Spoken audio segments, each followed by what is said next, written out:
have to look at the questions now. No, that's the point. I don't want you to think of them. I want it to be like on impulse. Yes. Okay. Okay, are you ready? Yeah. Okay. Hi everyone.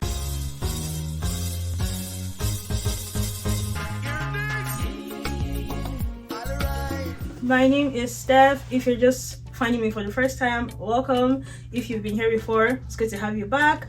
This is a great video to be a part of because I have a very special guest here today. I have the one and only Reverend Mark Anthony, who also happens to be my dad. And today I just have him here to have a fun time, have a chill time. So Daddy, say hello. Hello everybody.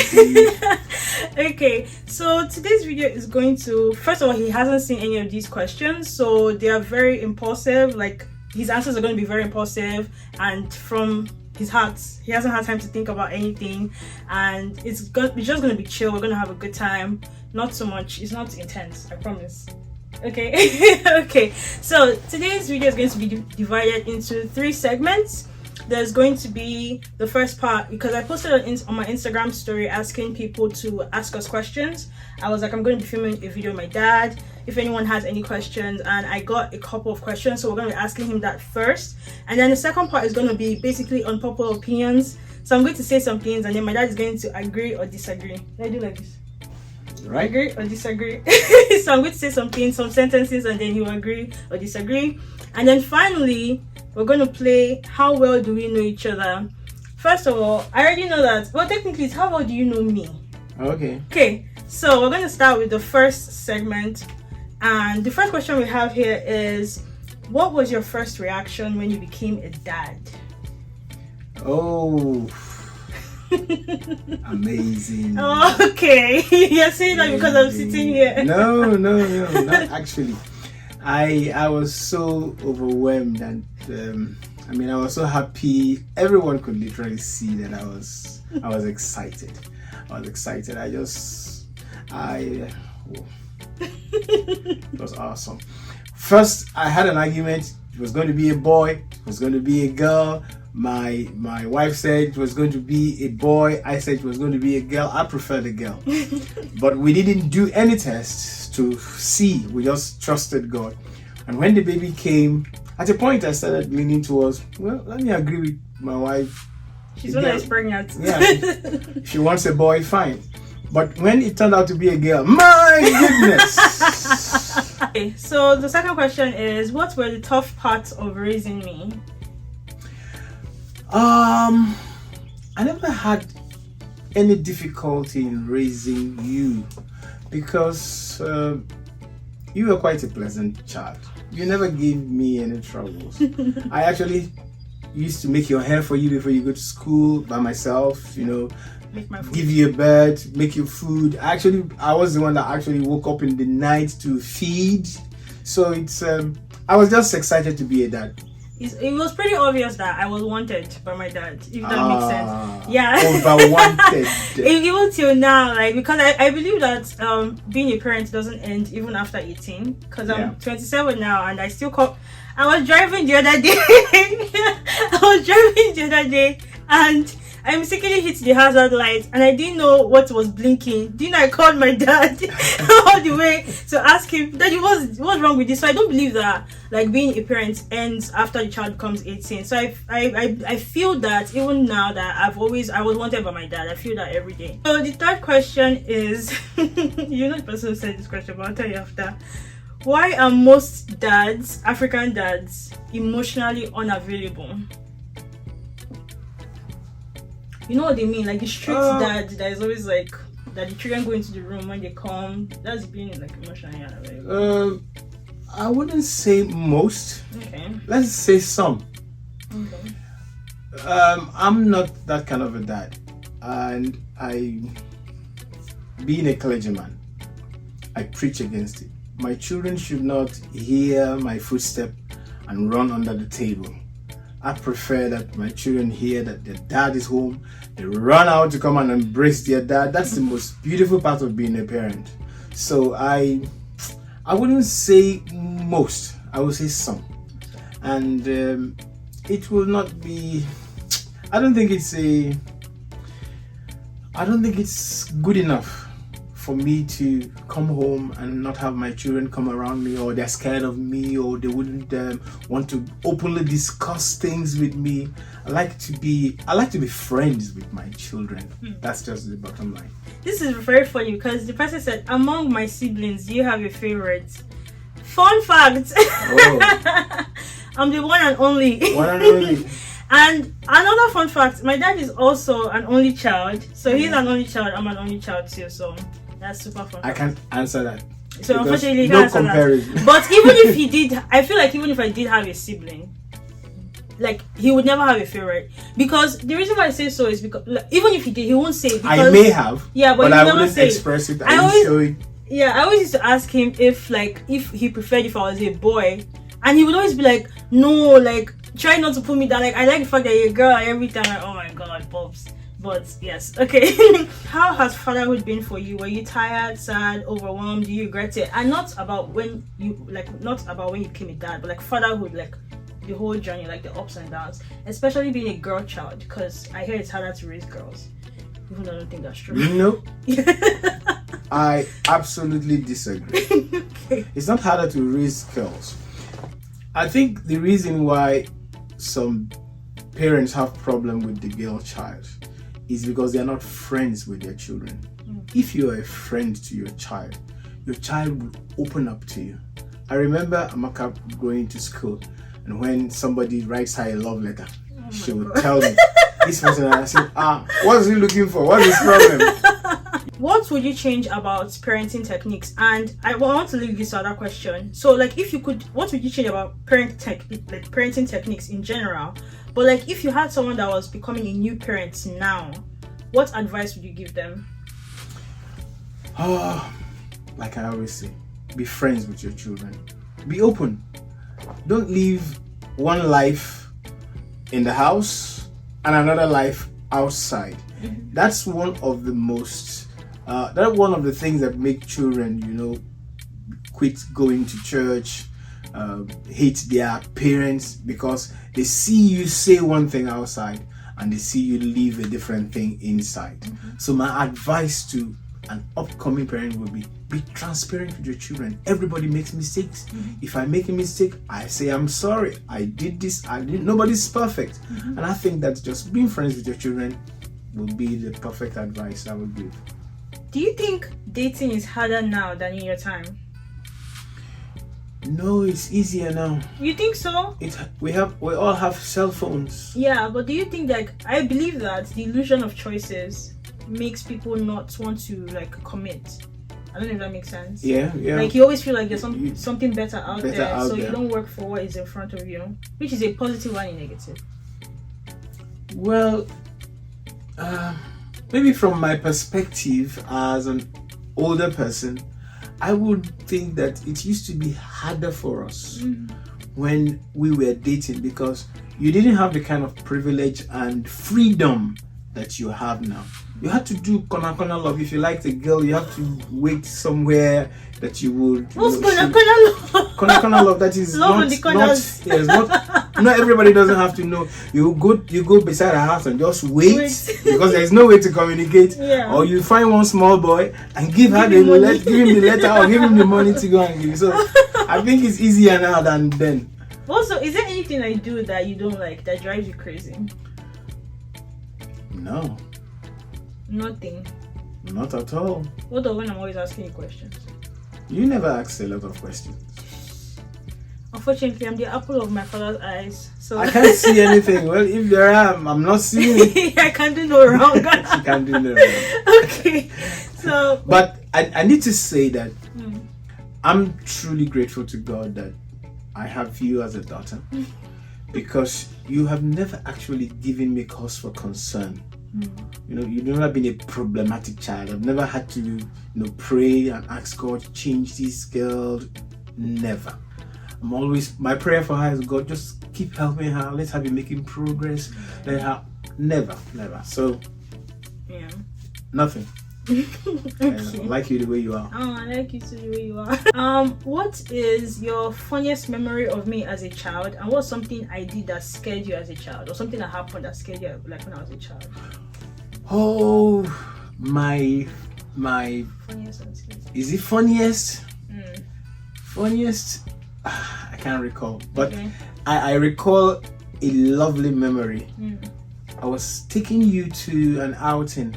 You were lovely dressed, and we stepped into this, I think, supermarket. And one woman just came from nowhere, and she was just amazed. She took you by the hand. She was just carrying you all over the place. I said, "Oh yeah, that's my daughter." You just handed me what's this random woman from? Yes.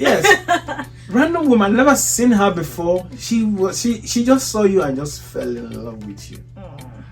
She just took you from me and just started taking you around a shop or something. I still have that memory. Well, back then people could come and just like take Yeah. Now. You don't try that now. And then the scariest memory I have was when I took you to spend the night in a friend's place, and then when I came to pick you, you didn't want to go home. Is it? I think I know this one. And sister, Is it Ikeja? Yeah, somewhere in Ikeja. Yeah.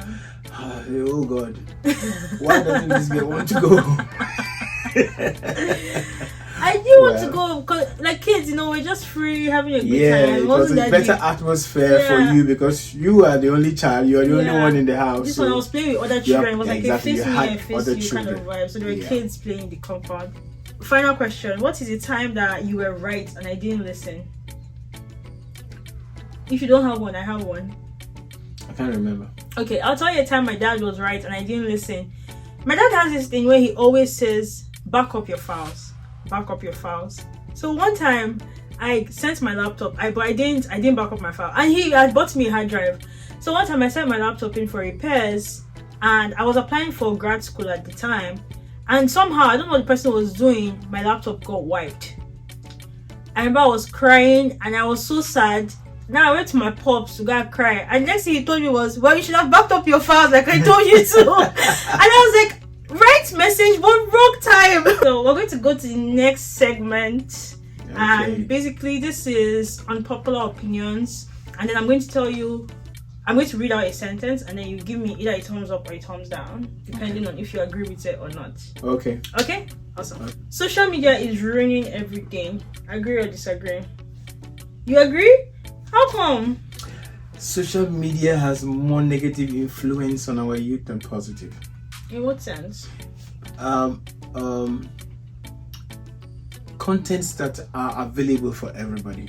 Not everyone has enough discipline to stay away from particular channels or contents.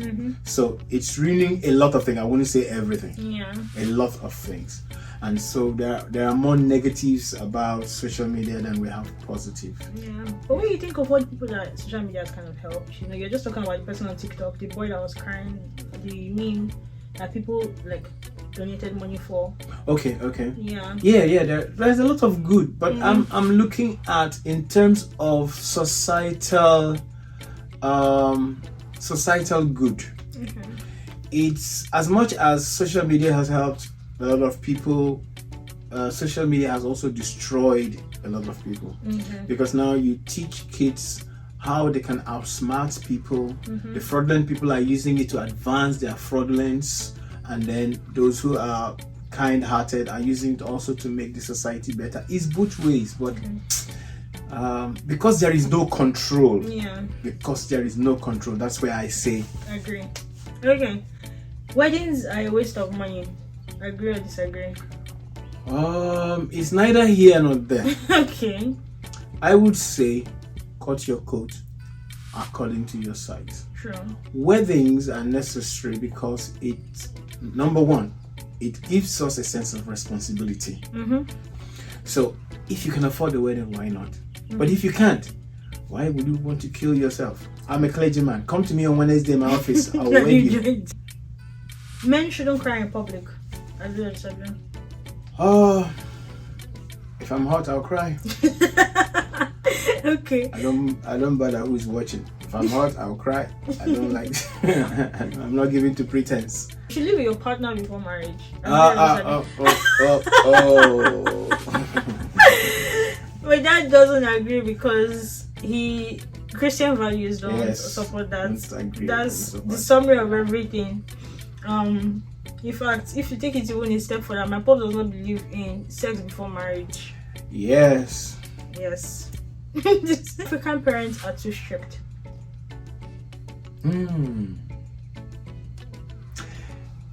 That is also dependent on society.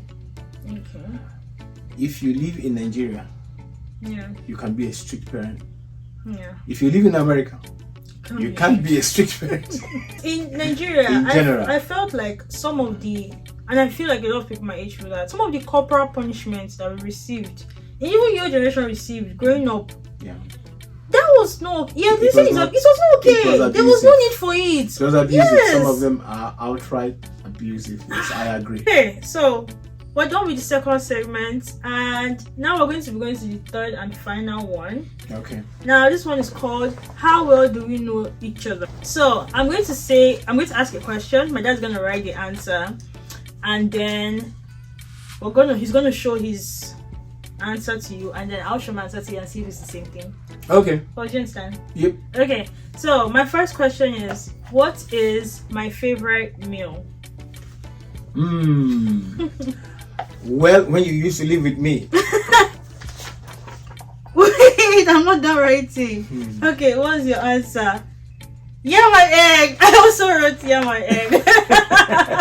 My next question is, what is my favorite color? I don't know if he's going to get this one, but we'll see. Okay, sure. Let me see. What did you write? Blue. Daddy, that's your favorite color. If I could be anything in this world, what would I be? Like, it didn't have to do with money. Something I like to do. It doesn't have to do with camera work either. What's something I like to do? What you like to do? Like, if I could be anything in this world. Are you talking in terms of career, hobby? It's a hobby, but it's not a hobby that pays much. And it was something you're trying to encourage me to do, but hairdressing. Yeah, so my dad took me to to learn how to make hair with a very good hairdresser when I was younger, because right from when I was a kid, I always knew how to make hair. Yep. I made my hair, so for no reason. But so this was. And Baby Tina. And Baby Tina was my doll that I got when I came to the US when I was 4, and I used to make her hair. I didn't even know. When did I You will make the hair, losing it the next day, making it the next day. You were always doing Baby Tina's hair. I used to I thought that this girl is going to be a hairdresser. I would have loved to, but I don't know. Doesn't pay much. I'm not about that life. But it's a good thing to have at the back burner. You never know where life will take you. Right. I can decide to have my own salon one day. Okay, so that is all that we have for this video. Thank you so much to the one and only, my favorite person in the world. I have 2 questions to ask you. Well, I mean, I have you now. Let me ask all my questions. So the first question I had there I didn't ask was, what would you look for in someone that is dating your daughter? Number 1, there are about 4 things. Or 4? 5. Yeah. Okay. Number 1, I don't know any of God these. fearing. Okay, very important. Number 2, somebody who will love and cherish my daughter. Number 3, responsible individual. Number 4, good looking young man. Okay. I heard my pops pray this morning when he said good looking. I remember one time he asked me, so do you have a list? And I was like, oh yeah, that he has to be, a Christian, he has to be compassionate, kind. Man was like, okay, and looks. he has to look good too. So he has to look good. Yeah. So my final question is, what would you say is your greatest fear? Greatest fear? in terms of personal, family, career, you know. Yeah, I mean, I don't know. I think in Greatest general, fear, general. I don't like, have, is there I anything don't you have- can think that will be a fear for you? No. Okay, I'll tell you what my fear is. My greatest fear in this life is the thoughts. You already know what it is, Pops. The thoughts of The thought of the fact that I have to exist one day in a world where my Pops will not be there. but I've told you now, You told me that. it will surely happen, but when it happens, be strong. I'm not going to be strong. we all have I'm to. not going to be strong. Unfortunately, that's literally the one thing. I feel like I will just die. No, you won't die. I didn't die when my mother died. Thank you so much for deciding to do this video with me. Immediately I told him, it was just like, and I went about my dad, like even in school when I had like projects, he would drive all the way to Common University to come and help me do my film projects because I was studying media and production in mass comm. But yes, I'm so grateful to you. So thank you, Daddy. I have a final word. You media people, young people, Yeah. there's something you always say. Subscribe and share. Yeah, so So please subscribe and please share. please like, Thank you. please subscribe. Thank you so much. Thank you so much, and I will see you in the next video. Bye. Bye. Oh, Pops, thank you. I appreciate you. Even though now that statement is like very problematic, Pops. Why? I don't know. They say you should not come. Anyway, I don't know. People always find something to be angry about. Rise up and walk with the Lord. With the Lord. Fire be free, that's the word. That's the word.